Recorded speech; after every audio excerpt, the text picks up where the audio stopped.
Many people find glass to be a challenging subject to paint. And I think that's because it doesn't really follow the same rules as solid objects, where you have a clear light and shadow to help you create the illusion of form. Glass takes all these rules and throws them out the window. So I put together this video that gives you 7 tips to help you get better at painting glass. By the end of this video, you should have all the tools you need to approach this subject with a lot more confidence. Alright, tip 1 is KISS. Keep it simple starting out. Start with a simple subject. Use a jar or a bottle that is not very complicated in shape. Keep it empty so that you don't complicate things too much. Avoid textures or colors. Find something that doesn't have any embossing on it. These elements do make the subject more interesting, but it will complicate things and it'll be a lot harder to learn. Next, use simple lighting. Every light in the room is going to be reflected in the glass, and so it's important to have only one strong single light source to light your subject. Close the curtains on the windows, turn off any other lights, and just keep one light pointed at the subject. Use a simple background. Glass is clear, and so what you'll be painting most of all is the background that's showing through the glass. So keep that as simple as possible and make it easy on yourself.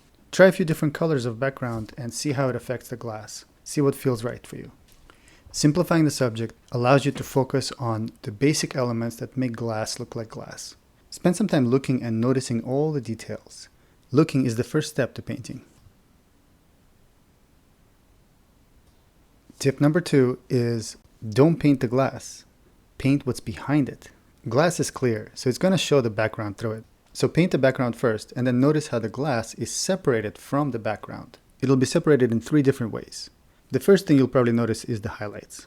This is where the light is being reflected directly into your eyes. Then there will be more subtle reflections around the edges. Maybe the background or the wall is being reflected and creating some variations of tone from the base background color. And then finally there will be places where the glass is a little bit darker than the background. This is usually around the edges where we're beginning to see a little bit more of the thickness of the glass. So spend some time looking and noticing these little variations in the way that the glass is different from the background. Tip number 3 is work dark to light. This is not the time to abandon your fundamentals. Working dark to light allows you to establish your drawing and work out the structure of your image. Squint your eyes and look at the subject. You should be able to see the tonal relationships. What are the major areas of dark versus light? Block in those darks first and work your way up to the midtones and the highlights. Tip number 4, don't sweat the small stuff. Don't get overwhelmed by details. When you look at glass, you're going to see all these little shapes and all these different variations in tone and little reflections. Focus on the big shapes first.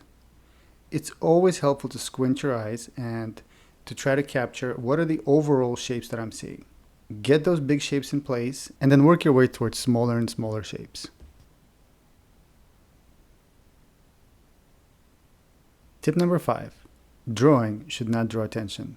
Now don't get me wrong, drawing is really important, but when you're painting glass, an outline will kill the illusion. So look for places where outline disappears completely. What makes the outline? Look at the edge and see which side is darker, the glass or the background. Find those relationships and try to paint what you see.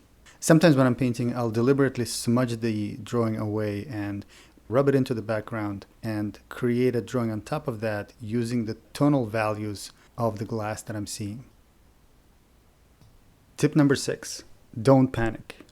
There will be a moment in your painting where you've worked for a while and you feel like it should be looking like glass now, but it just doesn't.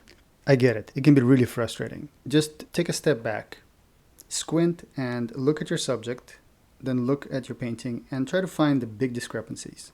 Once you fix those, you should be in a much better place. One of the main things that kill the illusion and make it not look like glass is when you still have a little bit of white showing through the paint.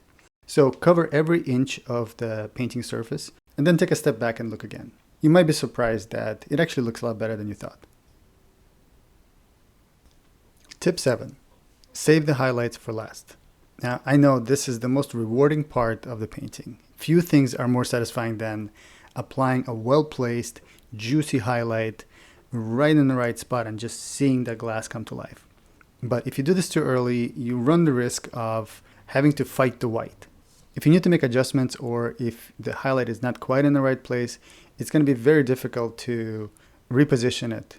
Remember, highlights are earned, so don't put them down too early. So those are my 7 tips to help you paint glass with a little bit more confidence and a little bit more structure.